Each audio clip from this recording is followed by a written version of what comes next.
Shalom Pak Tim. Shalom Pak Luki. Wah, apa kabarnya nih Pak? Puji Tuhan, baik. Nah, iya, senang sekali setiap kali ketemu Pak Tim karena saya kayaknya nggak pernah ketemu Pak Tim lalu nggak senyum, Pak. Itu dari pabriknya. Dari pabriknya, Pak, ya. Jadi selalu menyenangkan karena baru lihat dari jauh aja sudah rasanya diberkati oleh senyumnya Pak Tim nih. Puji Tuhan, puji Tuhan.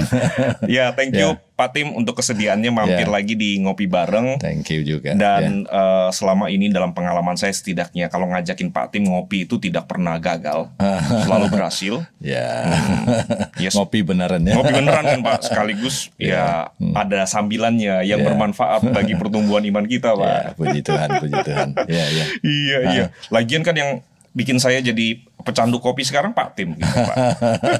Murid. Nah bener. Jadi itulah sebabnya kalau mau ngopi ya salah satunya ingat Pak Tim, ajak Pak Tim, ayo mampir Pak, kita ngopi sama-sama begitu ya. Iya. Nah Pak Tim, hari ini kita akan bahas topik yang ekstra spesial nih.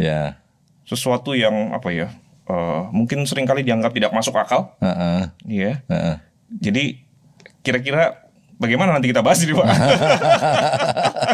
Tetap harus pakai akal. Nah, benar. Harus turun supaya jemaat bisa ngerti. Betul sekali. Nah, kita doa dulu Pak ya sebelum kita sama-sama ngobrol topik yang sangat menarik ini. Mari kita berdoa. Tuhan, terima kasih untuk kesempatan kami boleh bersama-sama belajar sekali lagi tentang kebenaran, khususnya kebenaran yang berasal dari firman-Mu. Kami berdoa biarlah Allah Roh Kudus bekerja baik di tengah-tengah kedua hamba-Mu di studio maupun juga bagi saudara-saudara kami yang menyaksikan program ini, dan kami rindu berkat Tuhanlah yang boleh Tuhan curahkan pada waktu kami belajar bersama-sama. Berkati waktu ini ya Tuhan, dalam nama Tuhan Yesus kami berdoa. Amin. Nah Pak Tim, topik kita di Ngopi Bareng kali ini adalah tentang mujizat. Mujizat itu nyata. Mujizat itu nyata. Nah itu judul sebuah lagu. Lagu yang mungkin juga cukup difavoritkan oleh banyak orang Kristen begitu kan Pak ya. Khususnya pada waktu susah. Bener banget. Kalau nggak susah lagunya agak lain Pak ya. Lewat aja. Kalau lagi susah nyata bener lagu itu. Betul. Dan diulang-ulang terus bagian kodanya kan Pak ya. Bagian terakhirnya khususnya kata mujizat itu nyata. Nah, ya tentu karena Pak Tim juga sudah nyebutin bahwa kalau nggak salah sekilas lah Pak Tim gitu ya. Di antara sekian banyak agama kepercayaan, mungkin istilah, terminologi, kata mujizat ini kok tampaknya lebih akrab di kalangan Kristen gitu. Kayaknya kita nggak asing lah dengar kata mujizat begitu ya. Dan memang kalau kita baca Alkitab juga, ya kita juga banyak sekali melihat catatan-catatan tentang terjadinya mujizat demi mujizat begitu ya. Dan mungkin bukan cuma di zaman Alkitab, tetapi misalnya dalam keseharian kita di antara sesama teman-teman orang Kristen begitu, teman gereja, kita pun juga ya tidak jarang lah mendengar cerita-cerita, kisah-kisah pengalaman, atau mungkin boleh dikatakan klaim dari rekan-rekan kita bahwa mereka itu sudah mengalami yang namanya mujizat itu begitu ya. Macam-macam sih, ada yang mungkin sepertinya tidak terlalu gimana-gimana, tapi ada yang memang harus diakui cukup fenomenal gitu Pak ya. Cukup luar biasa lah begitu ya, sesuatu yang extraordinary begitu ya. Nah, sebenarnya gimana nih Pak Tim ya? Apakah mujizat seperti khususnya yang terjadi di dalam Alkitab gitu, dicatat Alkitab gitu, apakah itu masih terjadi? Apakah itu masih berlaku sampai hari ini? Toh ada juga yang bercerita bahwa mereka mengalami mujizat seperti yang tadi saya katakan. Oke, saya kira pembukaan yang menarik ya. Ya memang kalau kita baca Alkitab, ada kesan bahwa Alkitab banyak sekali istilah mujizat dan juga cerita mujizat. Tapi kalau kita teliti dan kita coba secara mendalam menyelidikinya, rentang waktu cerita Alkitab lalu dibandingkan dengan peristiwa mujizat atau kata-kata mujizat, sebenarnya nggak banyak-banyak juga ya. Nah, saya mulai dari Perjanjian Lama. Perjanjian Lama kan cerita bangsa Israel mulai dari penciptaan sampai kepada Maliaki, ya, sebelum Yesus datang. Itu rentang waktunya sekitar 4.000 tahun. Nah, Pak Luki tahu ya, dari itu saya coba hitung ya. Kira-kira berapa kali mujizat terjadi. Thank you banget sudah membantu menghitung selama 4.000 tahun ini. Dibantu komputer sih. Cuma 90 kali sebenarnya. 90 kali mujizat selama 4.000 tahun. Nah, tapi karena kita melihat itu summary-nya di compactin di dalam satu kitab, seolah-olah terjadi, dan kalau kita tidak hati-hati berpikir sebenarnya di dalam Alkitab banyak sekali cerita mujizat. Nah, kalau dalam 4.000 tahun cuma 90 kali. Nah, tadi saya juga pakai kalkulator hitung-hitung.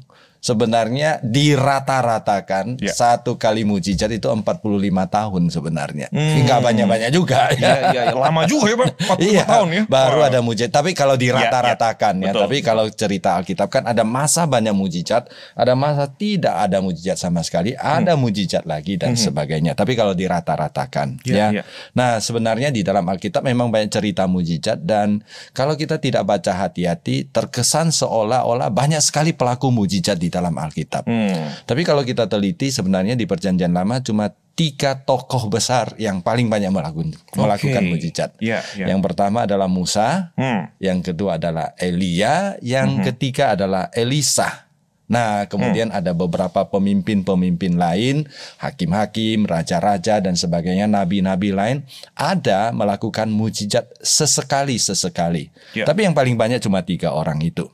Nah, kita kembali teliti lagi sebenarnya kitab yang paling banyak mencatat mujizat di Perjanjian Lama ya cuma Keluaran, Bilangan, kemudian bagian 1, 2 raja-raja. Itu sepadan dengan pelayanan Musa, pelayanan Elia, dan pelayanan Elisa. Sisa-sisanya sebenarnya nggak banyak mujizat. Nah, kemudian kita lanjutkan Perjanjian Baru.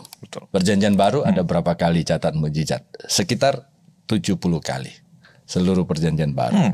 Rentang Perjanjian Baru 100 tahun. Catatannya kan 100 tahun. 70 kali, dan menarik 40 kali itu sudah mujizatnya Yesus. Mujizat Yesus 40 kali. Yesus melayani 3 tahun. Kalau dirata-ratakan sekali lagi, dirata-ratakan Yesus kira-kira sebulan sekali lah melakukan mujizat Nah, jadi jangan berkesan tiap hari Yesus mujizat sana, mujizat sini, enggak sebenarnya. Nah, kemudian 40 kali, dari 70 kali, 40 kali Yesus, 20 kali Petrus dan Paulus. Nah, ini kayak salam dari GKI Mangga Besar. Iya, betul. Gadis Gutuan itu baik. Gadis Gutuan. Jadi ini Petrus, ini Paulus Nah, sisanya 10 itu adalah orang-orang lain di dalam Alkitab. Nah, kalau begitu sebenarnya Alkitab memang banyak mencatat mujizat, peristiwa maupun kata-kata. Tapi kalau mau dirata-ratakan dengan rentang waktu itu tidak banyak-banyak amat. Nah, dari sini apa yang kita pelajari? Yang kita pelajari sebenarnya mujizat sebenarnya adalah intervensi Allah yang melakukan sesuatu mengalahkan hukum alam. Intervensi supranatural yang mengalahkan hukum alam. Nah, di dalam sejarah perjalanan umat manusia, Allah sebenarnya jarang intervensi. Hanya waktu yang sangat penting saja dia intervensi. Oleh sebab itu, kalau saya mau ambil kesimpulan kecil, sebenarnya default mode-nya Allah itu adalah hukum alam. Tetapi ketika hukum alam mengganggu manusia atau mengganggu rencana Allah, Allah intervensi, dan itulah mujizat. Seperti itu. Nah, itu catatan di dalam Alkitab. Di akhir tadi Pak Luki tanya. Nah, apakah mujizat seperti ini masih berlaku pada hari ini? Ini pertanyaan yang sulit sebenarnya. Kembali saya katakan, ada ahli mengatakan menarik mujizat itu terlalu jauh. Pokoknya Allah bekerja itu mujizat. Matahari terbit mujizat, ada betul. Udara mujizat. Oke lah, itu mujizat seluas-luasnya. Kalau begitu ya pasti jawabannya udah iya Betul. Tapi sebenarnya kita kalau sempitkan adalah intervensi Allah melawan hukum alam, mengalahkan hukum alam. Apakah masih terjadi? Nah, berdasarkan pemahaman di atas, maka saya berpendapat tidak ada yang bisa membatasi Allah. Jadi Allah sebenarnya masih bisa melakukan mujizat, karena tidak ada bisa mengatakan Allah sekarang sudah hukum alam dan nggak boleh lakukan mujizat, nggak bisa. Tapi pertanyaan berikutnya lebih penting adalah apakah masih perlu ada mujizat dan kapan Allah melakukan mujizat? Jadi Allah melakukan mujizat sesuai dengan apa yang kita pelajari di Alkitab, baik PB maupun PL. Nah, Allah melakukan mujizat pasti ada tujuan tertentu, ada waktu yang dibutuhkan. Jadi di satu pihak saya mengatakan Allah masih tetap menjalankan mujizat atau mujizat masih nyata, masih terjadi. Tapi tidak segampang. Dan tidak sesering yang orang pikirkan. Pasti ada tujuan. Tidak bisa ujuk-ujuk apa saja terjadi. Tapi pasti ada tujuan tertentu Allah dan ada masa-masa yang Allah tentukan seperti itu. Iya. Thank you Pak Tim. Tadi memang menarik sekali kan pada waktu Pak Tim menjelaskan definisi dasar dari mujizat begitu ya, bahwa memang ada intervensi khusus dari Allah terhadap tatanan hukum alam begitu kan betul. ya. Nah, saya setuju sekali karena kalau seandainya terlalu banyak intervensi begitu Pak ya. Ini kan somehow ada sesuatu yang flaw, ada sesuatu yang ngaco dengan hukum alam, sehingga perlu sering-sering diintervensi. Padahal kita juga meyakini bahwa hukum alam itu toh diciptakan oleh hal yang sempurna begitu kan Pak betul, ya. Sehingga ya saya setuju sekali begitu ya. Ini ada hukum alam dan default mode-nya Allah itu ya bekerja lewat hukum alam yang memang dia sudah rancangkan, dia sudah tetapkan dan berfungsi dengan baik. Begitu sesuai dengan maksud Allah. Tetapi memang namanya Allah, dia bebas, dia berdaulat. Ada waktu-waktu tertentu di mana dia akan mengintervensi. Ya, sebab kalau seandainya Allah tidak bisa mengintervensi hukum alam yang diciptakan sendiri, ini kan juga menjadi problem lagi tentang jati diri Allah begitu kan Pak Tim. Seolah-olah ada keterbatasan di dalam diri Allah begitu ya. Nah, saya kira betul sekali. Penting sekali untuk balik lagi baca Alkitab dengan lebih teliti gitu kali Pak ya. Satu lagi ya. Nah, intervensi alam kan, intervensi Allah. Nah, dari hasil pembelajaran saya kapan Allah intervensi? Ada polanya, ada 3 pola. Pola pertama, kalau alam tidak memungkinkan rencana Allah terjadi. Contoh, ketika bangsa Israel keluar dari Mesir, kan mau selamatkan bangsa Israel. Betul. Ada masalah alam, laut di depan. Allah intervensi. Contoh lain, ya Yesus ketika dia mau melakukan pelayanan, ada angin badai, Yesus intervensi. Itu alam. Yang kedua, Allah intervensi ketika ada orang begitu keras kepala, sehingga Allah turun tangan menyingkirkan orang itu. Ya banyak contohnya di Alkitab ya, Raja Firaun, Nebukadnezar, di Perjanjian Baru ada Herodes dan sebagainya. Yang ketiga yang menarik adalah kapan Allah intervensi? Ketika orang umat Allah yang dipilih hatinya keras, tidak mau bertobat. Nah, Allah masuk mungkin pukul orang itu, tangkap orang itu. Saulus atau Paulus termasuk orang seperti itu. Yunus termasuk orang seperti itu. Nah, jadi tiga pola ini selalu terjadi. Atau ketika ada penyakit, ya Allah mau menolong orang itu, jadi pribadi orang itu Allah intervensi. Jadi kalau boleh disimpulkan secara sederhana dan at least sampai di ujung diskusi kita saat ini Pak Tim begitu ya. Jadi memang yang lebih mendominasi itu adalah ketika bicara tentang rencana Allah, tentang tujuan Allah begitu kan Pak ya. Betul. Ya betul sih, seperti tadi Pak Tim menyebutkan juga begitu ya. Itu terjadi somehow untuk menolong orang yang memang sedang membutuhkan pertolongan begitu ya. Tapi saya juga percaya yang tetap yang mendominasi itu adalah karena ada tujuan Allah yang ingin digenapi lewat peristiwa menyembuhkan orang atau menolong orang juga kan Pak ya. Gitu ya. Jadi Allah punya rencana, tapi ini ada halangan nih. Halangan ini bisa alam, bisa orang, atau bisa pribadi orang itu sendiri. Nah, kalau dengan cara alamiah tidak bisa Allah intervensi. Ya dari sini saya kira kita sudah belajar banyak sekali yang penting nih sebenarnya baru dari poin ini saja begitu Pak Tim ya. Nah, ternyata ngomongin mujizat juga tidak segampang yang mungkin banyak orang pikirkan begitu ya. Nah, thank you banget Pak Tim sudah menolong kita untuk poin yang ini. Ya, balik lagi seperti yang tadi saya juga sudah katakan begitu ya. Memang artinya penting sekali untuk kita kembali lagi membaca Alkitab dengan teliti, belajar. Perlu juga belajar backgroundnya Pak ya, pengantarnya, latar belakangnya, supaya tahu nih kadang-kadang bedanya mungkin cuma satu pasal, tapi sebenarnya kalau dipelajari rentang waktunya itu bisa puluhan ratusan tahun gitu. Betul. Iya. Jadi dengan belajar Alkitab lebih baik, saya kira akan menolong kita untuk melihat berbagai macam topik, berbagai macam isu, termasuk tentang mujizat ini dengan lebih akurat lah begitu ya Pak ya. Nah, oke, tadi Pak Tim sudah mengatakan ya, percaya bahwa mujizat itu masih berlaku, masih terjadi hari ini. Artinya lagunya nggak salah ya Pak. Mujizat ternyata nggak salah begitu kan? Saya nyanyi kok. Oh, nyanyi gitu ya. Jangan lagu favorit begitu. Tapi kalau lagu favorit nih artinya sering susah. Nah itu ya. Semoga bukan itu ya. Bukan. Kalau lagu favorit saya Allah itu baik. God is good. God is good. Wah, betul. Pasti yang menciptakan lagu itu mendengar obrolan kita pada sangat bahagia sekali. Gitu. Iya. Tadi Pak Tim sudah mengatakan bahwa mujizat itu masih berlaku saat ini karena kita percaya bahwa Allah memang masih sanggup untuk mengintervensi hukum alam ketika memang Allah ingin melakukan sesuatu terkait dengan rencananya begitu ya. Nah, tadi Pak Tim juga menyebutkan tokoh-tokoh atau orang-orang yang ada di dalam Alkitab yang boleh dikategorikan sebagai pembuat mujizat atau pelaku mujizatnya begitu ya.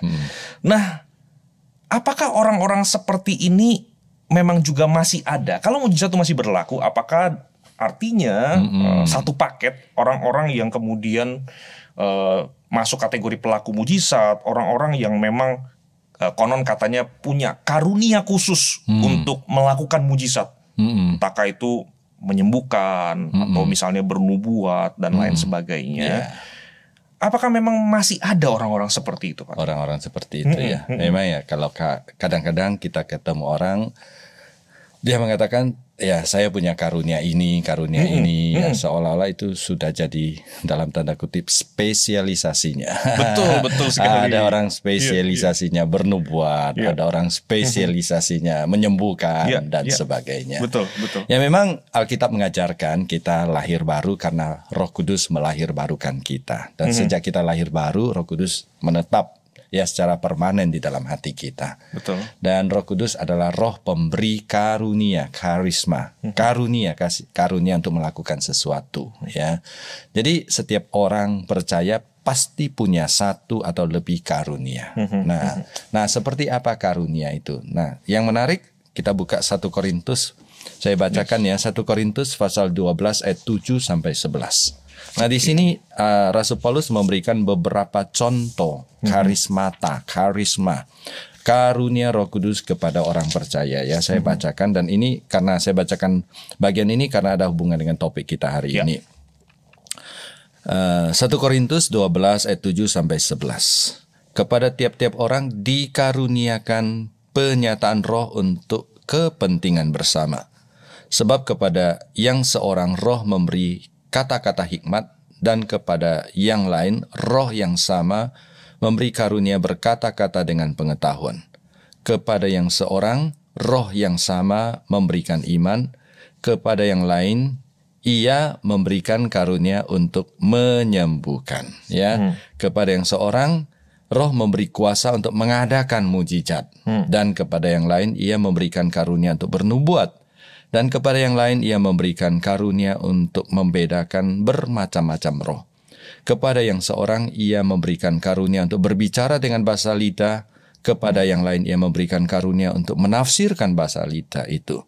Namun semuanya itu dikerjakan oleh roh yang satu dan sama, yang memberikan karunia kepada tiap-tiap orang secara khusus seperti yang dikehendakinya. Nah, Pak Luki, saya kira kita perlu membaca bagian ini dengan teliti ya. Ada beberapa highlight yang perlu saya tekankan. Yang pertama adalah bahwa ketika Roh Kudus memberikan karunia, tujuannya adalah untuk kepentingan bersama. Nah, dalam konteks 1 dan 2 Korintus, ketika berbicara tentang karunia-karunia, satu kata yang sering muncul adalah untuk membangun tubuh Kristus. Ya, jadi karunia itu diberikan untuk membangun tubuh Kristus. Karunia bahasa lidah, karunia menafsirkan, karunia iman, karunia menyembuhkan, karunia melakukan mujizat, semuanya adalah seperti perlengkapan yang Allah berikan supaya membangun tubuh Kristus, sehingga tubuh Kristus itu menjadi lebih kuat dan lebih tangguh. Nah, pertanyaannya adalah ketika kita mengimplementasikan karunia itu. Tujuannya apa? Tujuannya ya cuma satu, memuliakan Kristus dan membawa manfaat bagi jemaat gereja pada umumnya. Itu yang menjadi dasar pemikiran kita. Namun yang menjadi pertanyaan yang lebih menarik adalah karunia-karunia seperti ini, ya, ini jadi perdebatan cukup panjang. Karunia-karunia seperti ini melekat pada orang atau diberikan pada waktu perlu saja.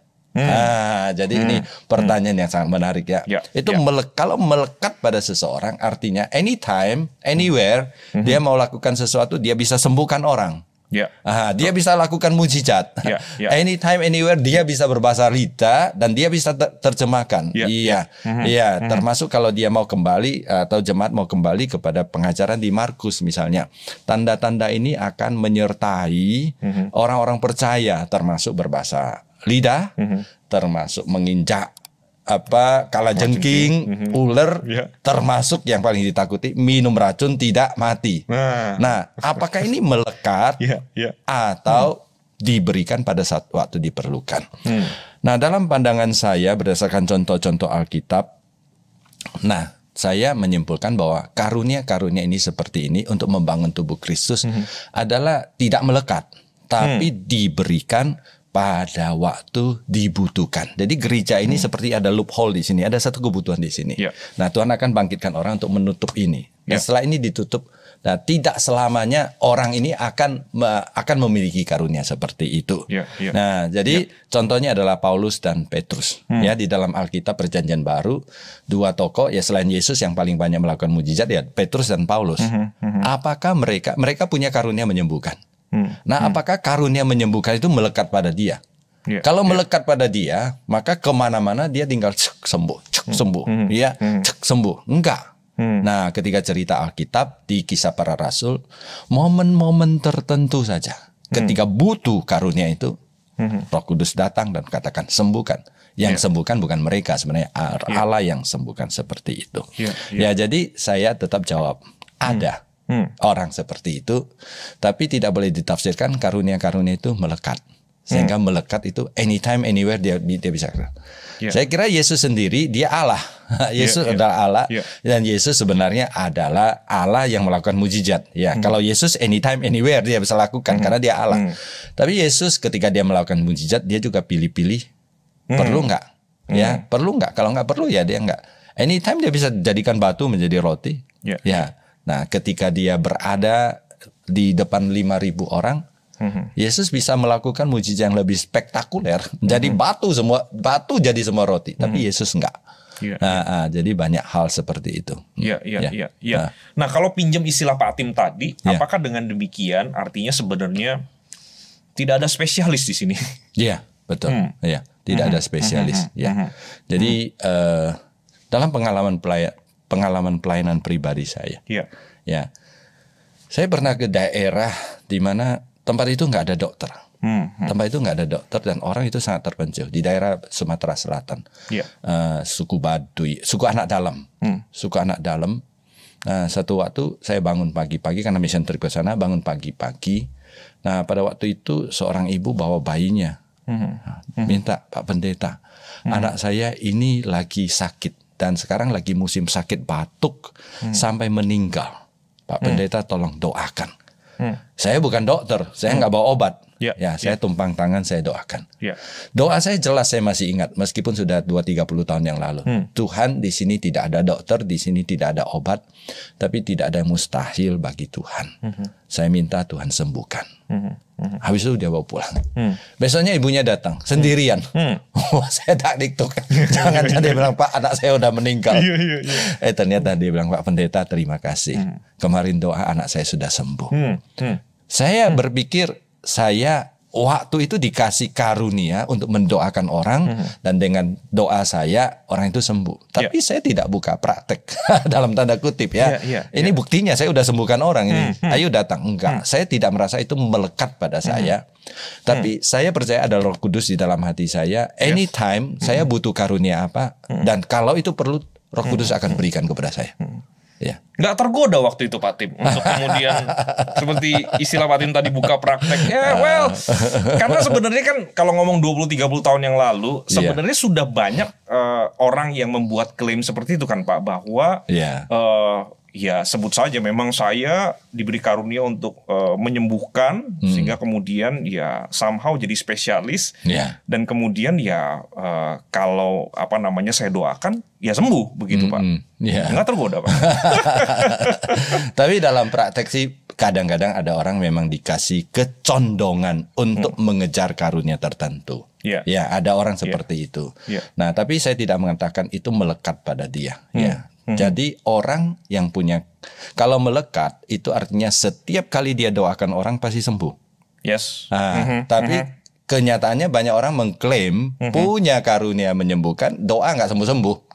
Artinya kan nggak butuh sebenarnya itu ya. Kalau melekat artinya anytime, anywhere pasti berhasil. Enggak. Iya. Dan artinya kan sama begini ya Pak ya, maksudnya kalau memang itu tidak melekat. Artinya memang juga tidak bisa diatur dalam pengertian oke, ada hari yang khusus ya, pokoknya datang lalu kemudian nanti didoakan pasti sembuh misalnya begitu kan Pak. Betul. Iya, saya juga pelajari para tokoh. Tokoh KKR zaman dulu Pak, Pendeta John Sung, Andrew G. Ketika mereka KKR. Ya ketika mereka pergi KKR memang banyak penyembuhan. Tapi kesembuhan itu bukan jadi topik. KKR kesembuhan, KKR apa, enggak. Mereka yang jadi topik adalah Allah itu kasih, Allah menyembuhkan. Di sini ada orang sakit yang perlu didoakan, bawa maju saya doakan. Itu secara spontan. Secara spontan, bukan sesuatu yang bisa diatur. Kalau sesuatu yang diatur itu sudah milik saya, sudah milik saya dan saya lakukan, maaf saya bilang Roh Kudus tolong kerjasama ya. Jangan malukan saya seperti itu. Bagi saya nggak setuju seperti itu. Tidak bisa di prekondisikan. Tapi sesuatu yang terjadi secara spontan. Dan mendoakan siapapun termasuk mereka yang sakit, itu ya Alkitabiah ya Pak ya. Kita melakukan bagian kita untuk kemudian memohonkan pertolongan Tuhan bagi orang lain ya Pak ya. Betul. Tapi kemudian tidak bisa diatur sebagaimana yang tadi Pak Tim juga sudah sebutkan, ada acara-acara khusus dan memang itu somehow itu yang menjadi apa ya, topik utama atau menu utama daripada acara itu begitu. Thank you Pak Tim. Saya kira ini juga semakin memperjelas isu kita atau pertanyaan-pertanyaan terkait dengan mujizat dan fenomena-fenomena yang mengikutinya, termasuk para pembuat mujizat begitu ya. Bahwa ini adalah karunia yang memang kita percaya masih ada. Toh memang tadi dari teks yang Pak Tim juga bacakan juga ada, tetapi karunia ini tidak melekat.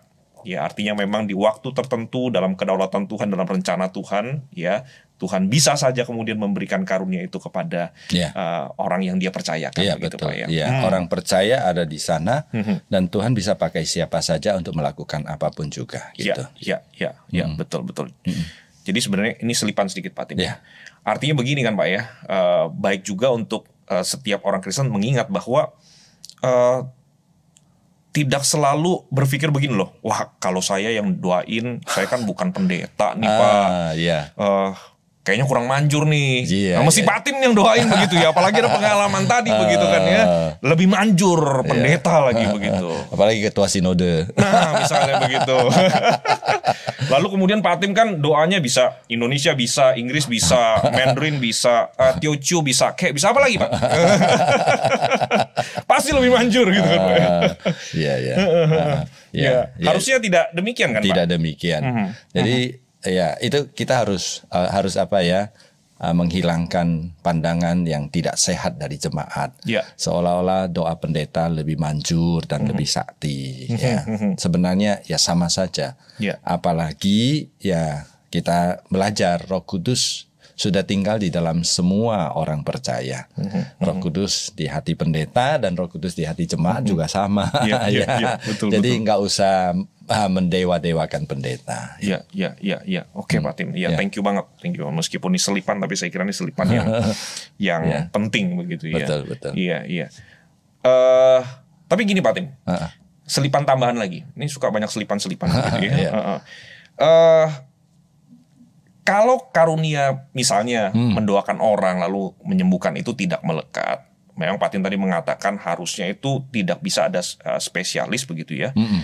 Tapi artinya juga di sisi lain mengajarkan kita bahwa siapa saja anak-anak Tuhan termasuk kita di waktu tertentu, di momen tertentu bisa dipercayakan untuk kemudian menjadi alat Tuhan yang menyatakan mujizat daripada Tuhan itu sendiri begitu Pak Tim. Betul. Nah, sejauh mana kemudian kita bisa meyakini bahwa kesempatan itu memang bisa saja Tuhan berikan kepada kita tanpa terjebak kemudian kepada kepada sebuah pemahaman bahwa ya misalnya ya kita klaim begitu bahwa kita bisa gitu kemudian menyembuhkan misalnya atau mendoakan orang sampai dia sembuh. Nah, gimana tuh Pak? Ya, ini sangat terkait erat dengan seberapa dekatnya kita dengan Tuhan. Ya, seseorang yang dekat dengan Tuhan akan selalu peka kepada kehendak Tuhan. Ya, orang yang peka kepada kehendak Tuhan selalu peka kepada kebutuhan umat Tuhan, yaitu gereja, dan kebutuhan orang yang Tuhan cintai, yaitu orang di luar gereja, orang yang belum selamat untuk mengabarkan Injil. Sehingga ketika dikatakan, ya meskipun tidak ada karunia yang melekat pada saya, tapi ketika saya berada di satu tempat, nah ada kebutuhan apa, saya lebih peka kepada kebutuhan Roh Kudus. Sehingga ya dalam keadaan peka seperti itu, ada kebutuhan, saya lebih cepat respons. Karena apa? Karena saya ini. Jadi di satu pihak tidak ada yang melekat, tapi di pihak lain ada orang yang memang punya kecenderungan terhadap karunia-karunia tertentu. Sehingga dia ada orang yang lebih suka kepada karunia penyembuhan. Oke, nggak masalah. Sehingga ketika dia melihat orang sakit, tergerak hatinya untuk mendoakan orang sembuh. Itu oke. Tapi tidak menjamin dia pasti bisa doakan dan sembuh seperti itu. Jadi kuncinya tetap kedekatan kita sama Tuhan. Kalau orang yang jauh dari Tuhan ya boro-boro untuk doakan ya, kepikir juga enggak gitu ya. Lihat lihat orang sakit ya enggak ada gerakan di dalam hati untuk mengejar karunia itu. Ketika ngomong soal mujizat Pak, karena ini kan sekali lagi tadi balik lagi ke definisi sederhana yang Pak Tim sampaikan bahwa Allah itu intervensi terhadap hukum alam begitu, tatanan yang sudah Allah sendiri ciptakan begitu kan ya. Nah itu yang kita kategorikan sebagai mujizat lah secara sederhana begitu ya. Maka seringkali ada orang yang beranggapan bahwa namanya juga mujizat begitu ya. Namanya juga mujizat ini memang berlawanan dengan hukum alam begitu ya. Maka artinya kalau ingin mengalami mujizat, maka ya kita harus belajar keluar dari rasio kita begitu Pak ya. Dan memang bahasa yang seringkali diungkapkan itu adalah ya kita harus beriman penuh total, kita harus pasrah ya. Jangan coba-cobalah pakai akal manusia, pakai cara-cara yang yang masuk akal, yang make sense begitu ya. Betul. Sebab kalau kita pakai cara-cara yang masuk akal, itu artinya kita gunakan rasio kita. Dan kalau kita gunakan rasio kita, itu artinya kita kurang iman, kita kurang berserah kepada Tuhan. Nah, lalu kemudian disimpulkanlah, nah kamu terlalu mengandalkan rasio, terlalu mengandalkan akalmu, nggak sembuh begitu kan ya. Jadi kamu tidak bisa mengalami mujizat. Jadi berhenti pakai rasiomu, seolah-olah seperti itu begitu ya. Pasrah, lalu kemudian disitulah mujizat akan kamu alami. Nah ini gimana nih Pak? Apakah mujizat dan usaha manusia dalam pengertian dengan akal yang Tuhan berikan kepada kita, dengan daya yang Tuhan berikan kepada kita, apakah bertentangan gitu Pak? Menarik ya pertanyaannya. Menarik. Oke, menarik. Makanya kalau ini terlalu susah Pak ya, kayaknya ngopi dulu kali Pak ya. Kita ngopi dulu sebentar gitu ya. Iya. Oke. Nah, momen seruput kopi seperti ini penting di obrolan kita Pak. Supaya rekan-rekan yang menyaksikan program kita percaya bahwa gelas ini bukan cuma variasi doang, bukan gelas kosong, ya, bukan ada karena isi, ada tulisannya doang, tapi ada isinya ada bener-bener. isinya, dan kopinya pahit. Dan kopinya pahit bener. Oke, saya mulai dari iman ya. Nah ini yang sering orang klaim ya. Jadi kalangan tertentu mengklaim saya punya karunia menyembuhkan, saya doakan kamu dan kamu tidak sembuh. Nah, bagi saya ya sebenarnya memang Tuhan belum waktunya menyembuhkan dia. Tapi orang itu untuk menjaga nama baiknya, bahwa dia bisa gagal, ya gagalnya bukan di dia tapi gagalnya di pasien. Nah, jadi klaimnya adalah dia kurang iman. Ya begitu kan. Saya mulai dari kejadian nyata. Seorang mengaku punya karunia menyembuhkan. Kemana-mana dia mendoakan orang dan dia mengklaim sudah banyak orang sembuh.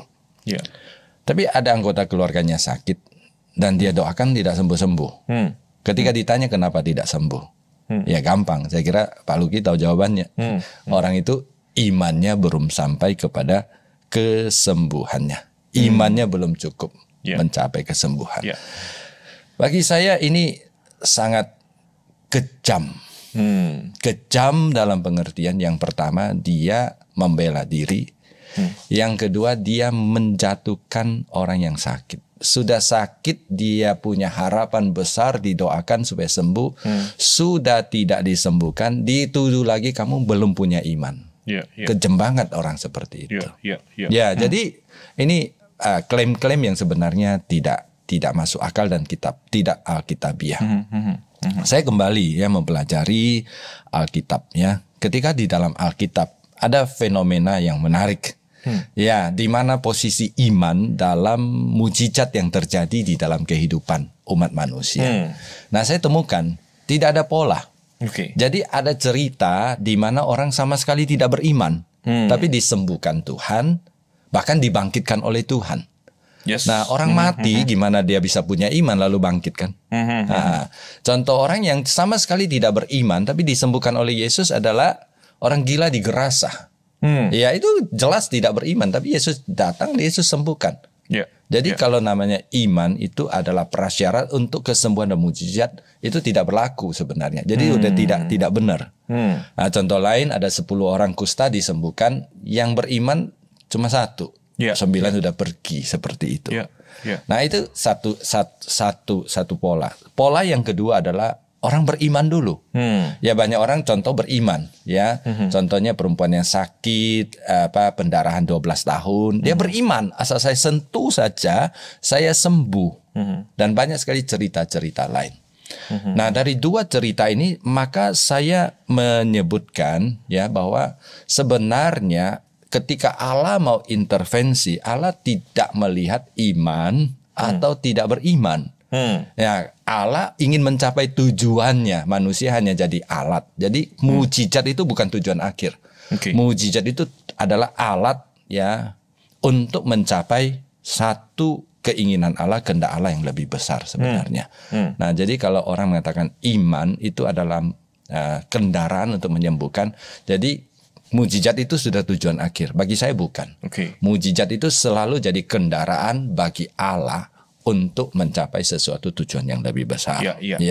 Nah, pertanyaan yang menarik dari Pak Luki adalah di kalimat terakhir, ya, usaha manusia dan mujizat, apakah bertentangan? Ya, saya kira mujizat dan usaha tidak bertentangan. Ya, nah sebagai orang percaya kita selalu punya satu slogan, ora et labora. Bekerja, ya ora itu berdoa, et ya dan ya sambil labora, berusaha. Ya kita pasti berdoa untuk semua usaha kita. Ya kita berusaha, kita tidak boleh mengandalkan doa. Jadi Tuhan menjawab doa kita dengan 2 cara menurut saya. Ya kalau kita usaha, yang pertama Tuhan jawab dengan cara normal. Cara normal, ya. Tapi Tuhan juga bisa lewat cara yang intervensi ilahi, supranatural. Dan itulah yang terjadi mujizat. Jadi bagi saya Allah tetap ingin supaya kita ya 2 hal ini, mengharapkan mujizat dan berusaha. Kalau mengharapkan mujizat saja kita menjadi pemalas, tidak berdoa saja, jadi pengemis. Kalau kita berusaha saja tapi tidak mengharapkan intervensi ilahi, kita menjadi rodi pekerja keras tanpa kuasa ilahi. Dua ini harus berjalan seimbang. Iya. Jadi kalau boleh balik sedikit ke Pak Tim, soal posisi iman tadi begitu kan ya. Kan somehow mujizat itu tidak selalu, kalau balik tadi ke pola Alkitab, tidak selalu dikaitkan dengan ada iman atau tidak ada iman. Iya, betul. Apalagi ngomong soal level iman beginner sampai yang sudah advance, enggak kan begitu Pak Tim? Yang advance sudah bisa menyembuhkan, yang beginner belum. Betul. Iya. Tapi kalau begitu seberapa signifikan posisi iman itu Pak Tim di dalam dalam situasi yang seperti itu? Ya, kalau saya justru terbalik ya. Bukan iman yang mendatangkan mujizat, tapi seharusnya mujizat yang menumbuhkan iman. Ada orang tidak beriman di dalam Alkitab disembuhkan oleh Tuhan lalu beriman. Ada orang punya iman minta Tuhan sembuhkan dan Tuhan sembuhkan dan imannya makin kuat. Jadi sebenarnya tujuan daripada mujizat adalah untuk menumbuhkan iman sebenarnya. Jadi kalau Tuhan tidak pakai mujizat, iman juga harus terus bertumbuh.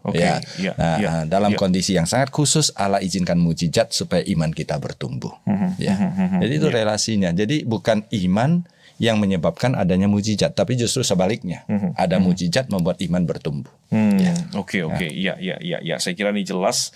Artinya mujizat dan usaha manusia termasuk akal, rasio segala macam tidak bertentangan. Tidak bertentangan, itu harus dipakai.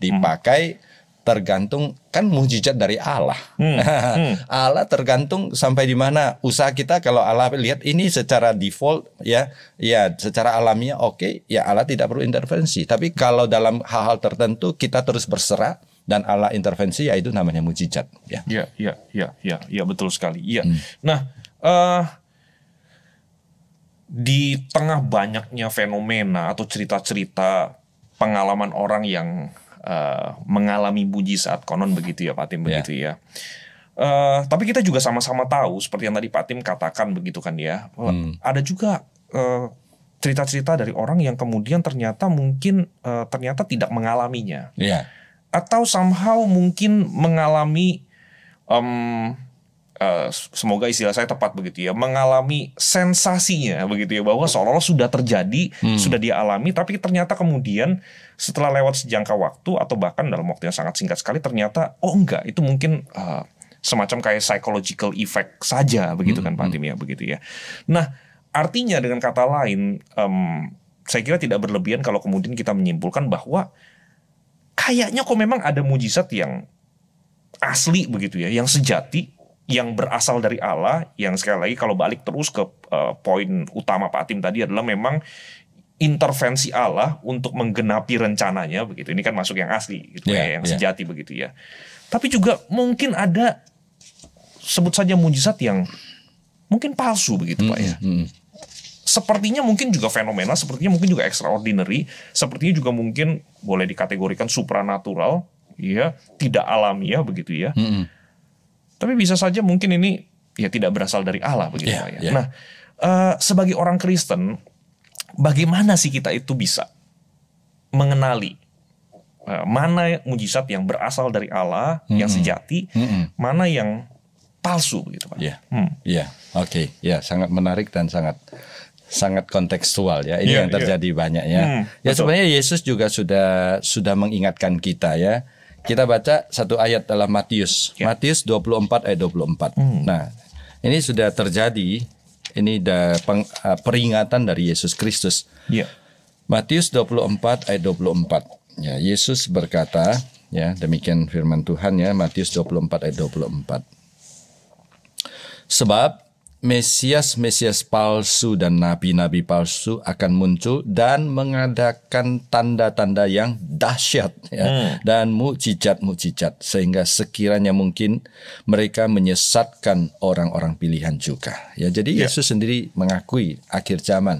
Paulus juga mengingatkan 2 Tesalonika pasal 2 ayat 9. 2 Tesalonika pasal 2 ayat 9 sama isinya. Rasul Paulus juga mengingatkan ya bahwa di akhir zaman akan muncul banyak sekali pengajar-pengajar sesat dan melakukan banyak sekali mujizat. 2 ayat 9 dari 2 Tesalonika. Ya. Kedatangan si pendurhaka itu adalah pekerjaan iblis dan akan disertai berbagai perbuatan ajaib, tanda-tanda, dan mujizat-mujizat palsu. Nah, ya, kalau kita baca Alkitab di Perjanjian Lama ketika Musa ya atas pertolongan Tuhan melakukan mujizat di depan Firaun, tukang sihirnya Firaun juga bisa melakukan mujizat. Ya, jadi ada namanya ya counterfeit miracles, ya mujizat yang palsu. Nah, bagaimana untuk menilainya? Ya, namanya barang palsu ya memang susah ya. Betul. Kalau nggak dari awal sudah ketahuan palsu ya, Pak ya. Nggak mungkin dia tulis palsu ya. Betul. Ini jam palsu. Iya. Iya, kadang ada jam palsu, ada apalah ya, barang-barang palsu dan sebagainya. Ya, jadi memang susah. Tapi di bawah ini saya menggunakan 3 hal untuk menilai. Ya. Yang pertama sumber kuasanya apa, yang kedua prosesnya seperti apa, yang ketiga hasilnya seperti apa. Oke. Ya.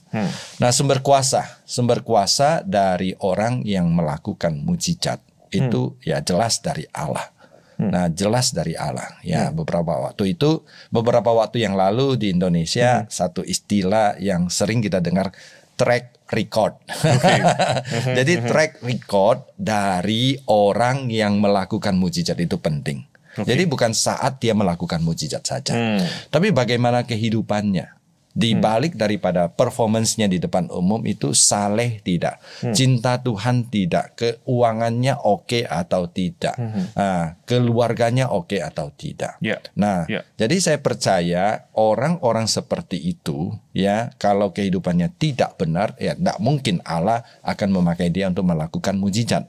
Nah, Allah selalu memakai orang-orang yang saleh, yang hidupnya dekat dengan Allah untuk menjalankan kehendaknya, apalagi intervensi ilahi seperti ini. Jadi apakah ada unsur-unsur manipulasi dan apakah ada unsur-unsur kuasa gelap di balik daripada itu? Ya, jadi ya menarik sekali ya ketika saya menyelesaikan tesis MTH saya mempelajari ada tokoh-tokoh tertentu ya, ada tokoh-tokoh tertentu sebelum kebaktian semedi dulu di kuburan untuk mendapatkan urapan dari orang yang ada di dalam kuburan itu.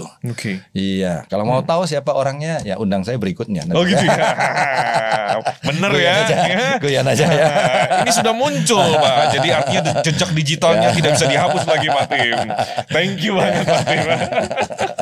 Ya, ada seperti itu, kuasa seperti itu. Tapi dia adalah tokoh yang dipuja-puja orang dan mengatakan itu berasal dari Allah. Ya, jadi sumber kekuatannya apakah murni dari Allah atau tidak. Nah, kedua prosesnya. Ya, tadi sudah disinggung sedikit sih sebenarnya ya. Dalam Alkitab hampir semua mujizat itu terjadi secara spontan, instan, tanpa perencanaan. Iya. Ketika Yesus melakukan mujizat juga enggak ada yang sudah direncanakan. Yuk kita pergi yuk, nanti kamu lihat ya, saya show ya. Ini disembuhkan enggak. Ya, ketika Yesus menyembuhkan orang, membangkitkan orang, bahkan ketika Yesus mau membangkitkan Lazarus pun dia tidak beritahu murid-muridnya dia akan bangkitkan Lazarus, tapi dia secara spontan, instan sampai ke depan kuburan Yesus, Lazarus dibangkitkan. Dan ketika rasul-rasul Paulus dan Petrus melakukan mujizat, semuanya instan dan tidak ada prakondisi, pengaturan dan perencanaan. Tapi dalam praktek masa kini ya banyak mujizat dirancang dan direncanakan. Ada panitianya. Ada panitianya. Ya, ada panitianya dan semua sudah ada targetnya lagi. Ya, ada targetnya lagi. Ya, kembali kepada tesis saya ya. Nah, ada pelaku mujizat, dia menyembuhkan orang. Setelah dia sembuhkan orang itu, tidak lama kemudian pelaku mujizat itu dituntut oleh orang yang dia sembuhkan. Kenapa? Kenapa tuh, Pak? Karena honornya belum dibayar. Ada sampai seperti itu ya. Dan itu semua ada catatannya. Ya, jadi ini bagi saya sih ya bukan mujizat sebenarnya ya. Ini lebih kepada motivasi lain lah. Apakah itu ketenaran, popularitas atau bahkan tidak jarang ekonomi di balik semua itu. Ya, jadi prosesnya. Yang ketiga itu adalah hasilnya. Ya, hasilnya di dalam Alkitab semua cerita mujizat itu ujung-ujungnya adalah orang memuliakan Allah. dan menjadi lebih dekat kepada Allah. Seperti saya katakan tadi, hubungan antara iman dan mujizat adalah bukan iman yang mendatangkan mujizat, tapi mujizat akan meneguhkan iman. Bagi orang yang tidak punya iman, ya setelah mujizat dia beriman. Contohnya orang gila di Gerasa, dia gila. Setelah dia disembuhkan, dia beriman kepada Yesus dan menjadi pekabar Injil di Dekapolis. Betul. Jadi iman. Jadi hasilnya adalah orang semakin beriman kepada Allah. Ya, jujur kata sekarang banyak orang lebih memuja, setelah disembuhkan lebih memuja kepada manusianya daripada Allah. Ya, saya pernah kunjungi satu jemaat. Ya, dia bilang saya sudah disembuhkan. Disembuhkan oleh si itu, pendeta itu, saya nggak sebut namanya. Nah, sekarang pendetanya sudah meninggal. Saya disembuhkan oleh dia. Saya bilang oleh Tuhan Yesus. Enggak, katanya oleh dia, katanya. Jadi iman itu tidak muncul.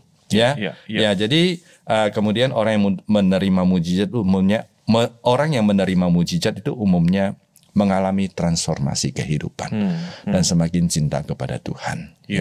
Jadi saya juga banyak mengunjungi jemaat yang kehidupannya mengalami mujizat, sakit keras, ya. Dia berdoa kepada Tuhan. Secara manusia itu sudah tidak mungkin sembuh, tapi dia sembuh. Nah, sekali dia sembuh, wah, tidak tertahankan untuk melayani Tuhan, mencintai Tuhan, mengabarkan Injil. Ya, seperti itu. Ya, banyak contoh seperti itu. Itu mujizat yang berasal dari Tuhan. Jadi 3 hal, sumber kuasa, proses, dan hasilnya. Thank you banget Pak Tim, sangat menolong sekali mensistematiskannya seperti tadi itu, menolong untuk kita lebih memahami begitu ya. Nah, Pak Tim, setelah sedikit banyak kita ngomong tentang mujizat, ya tentu masih banyak hal lagi yang bisa diobrolin, makanya kan akan diundang lagi begitu kan ya. Begitu. Ada kecenderungan ya, seringkali misalnya Pak ya, seringkali misalnya dari kalangan yang sebut saja mungkin kalangan yang tradisi teologinya itu seperti kita lah Pak, begitu ya, yang memang lebih hati-hati terhadap fenomena-fenomena yang khusus yang masuk kategori mujizat ini, tidak tertutup tapi lebih hati-hati begitu ya. Lalu kemudian kita juga somehow menjadi menjadi nervous atau alergi atau bahkan alergi, betul sekali, terhadap yang namanya mujizat. Dan tanpa sadar atau bahkan mungkin juga secara sadar itu mempengaruhi perjalanan iman kita begitu Pak ya. Ya, jadi misalnya kadang-kadang bahkan misalnya pada waktu sedang berdoa di hadapan Tuhan begitu ya, kok kayaknya minta mujizat dari Tuhan itu ya ragu-ragu begitu ya, atau sesuatu menggelisahkan, mengganjal, masa iya ya, apa perlu begitu ya, apakah memang masih bisa dan segala macamnya begitu ya. Apakah ini tanda kurang iman malah segala macam begitu kan Pak ya. Termasuk juga mungkin misalnya pada waktu mendoakan orang lain, tidak selalu case-nya harus sakit keras misalnya, tapi case-case yang lain yang memang betul-betul sepertinya tanpa intervensi khusus dari Allah tidak mungkin lah bisa terselesaikan. Semacam mungkin ada keraguan begitu Pak ya, ada keraguan. Nah, tapi di sisi lain kita juga mengenal orang-orang yang justru mungkin sangat sangat getol sekali kan Pak ya. Sedikit-sedikit minta mujizat.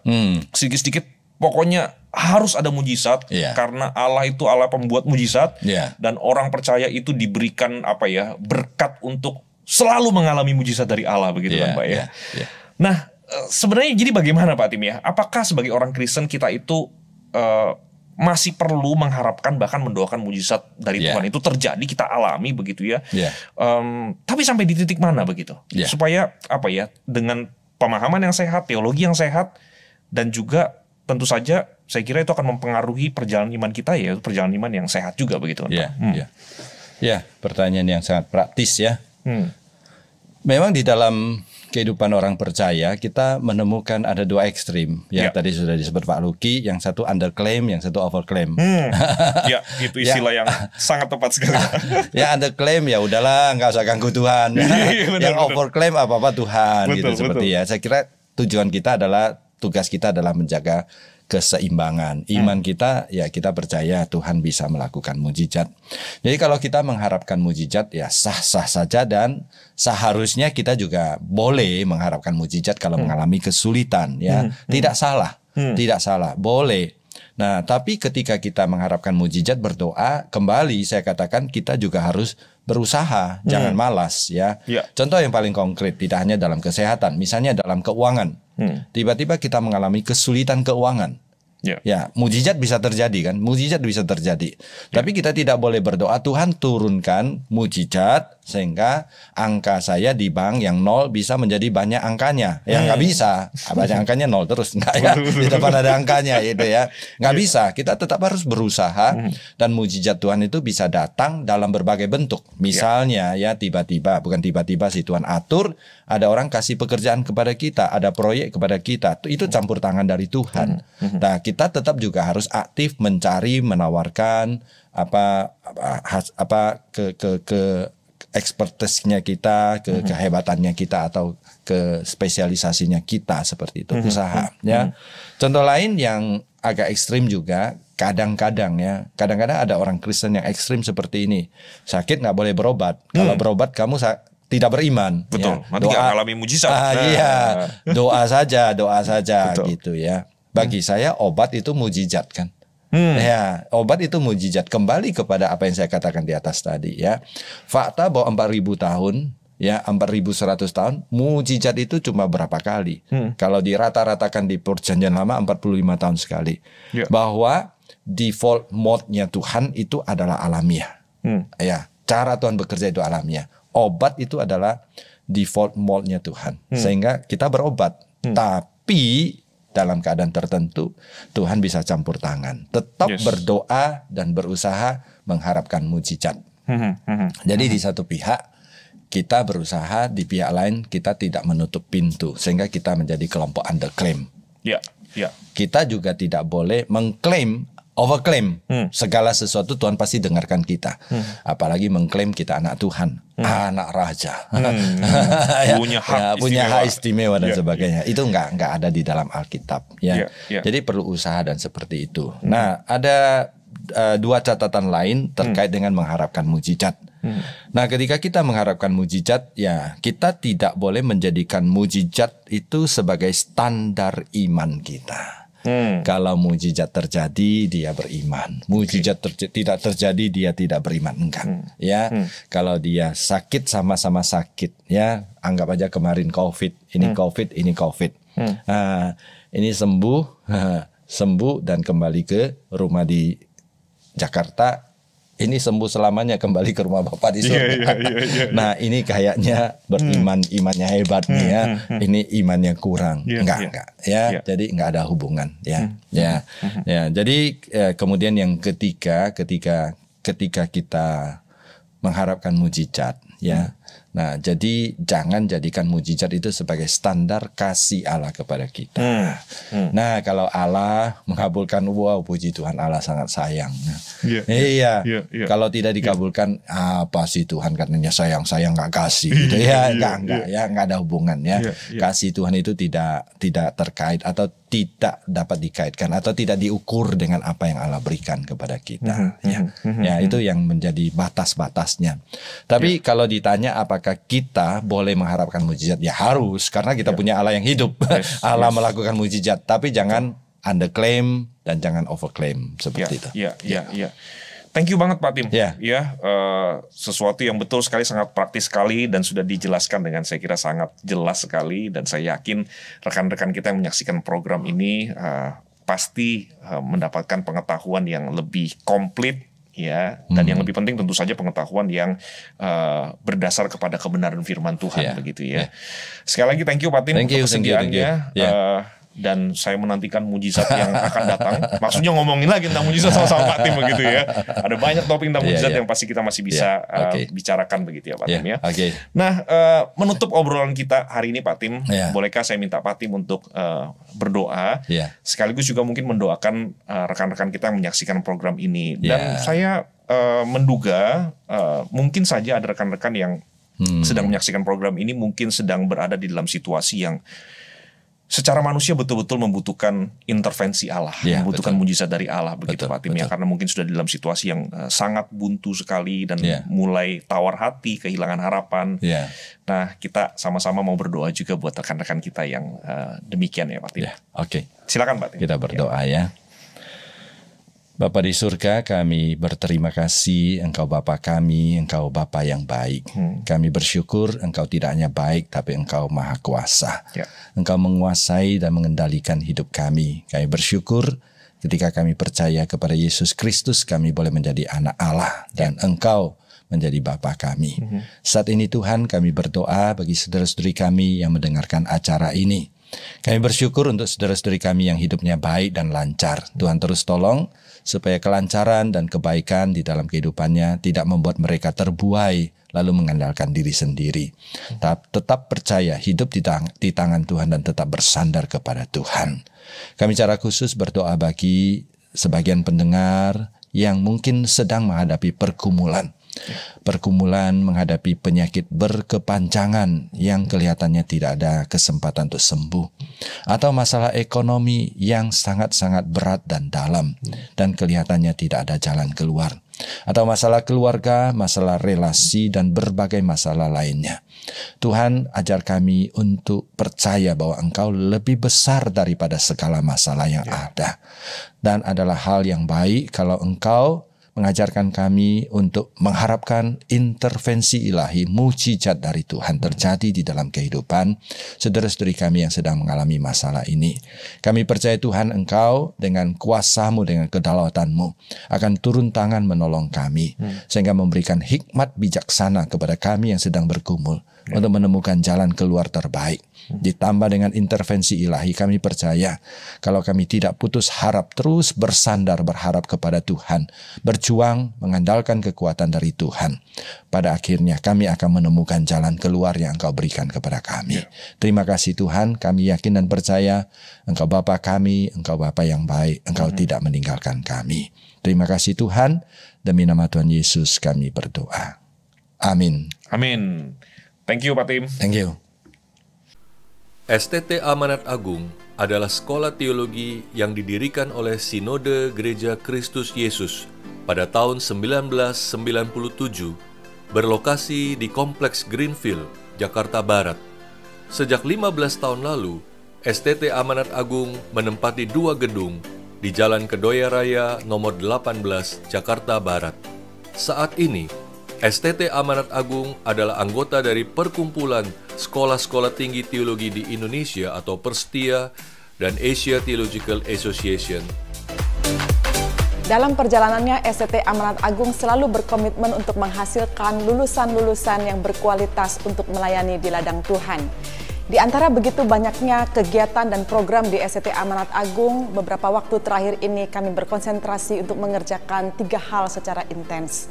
Pertama, kaum muda. Sejak tahun 2012, STTAA mendirikan Pusat Studi dan Pengembangan Pelayanan Kaum Muda yang aktif melakukan berbagai penelitian seputar pelayanan kaum muda, yang hasilnya didiseminasikan melalui simposium, youth forum, dan juga jurnal pelayanan kaum muda.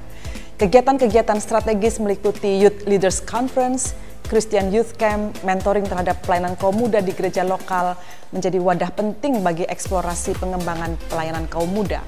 Untuk memperkuat basis pelayanan kaum muda, mulai tahun 2018, program studi MTH dengan konsentrasi pelayanan kaum muda diadakan. Kedua, sekolah-sekolah teologi di Indonesia.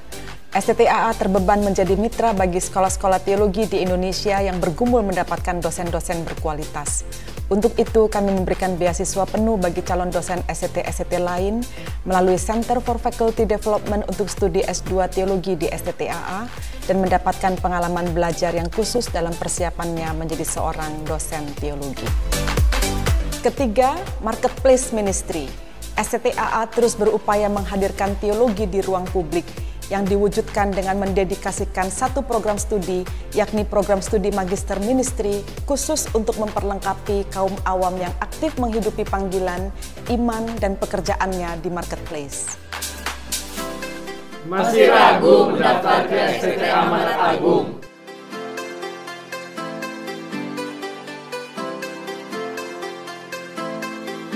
Mari bergabung bersama kami di STT Amanat Agung.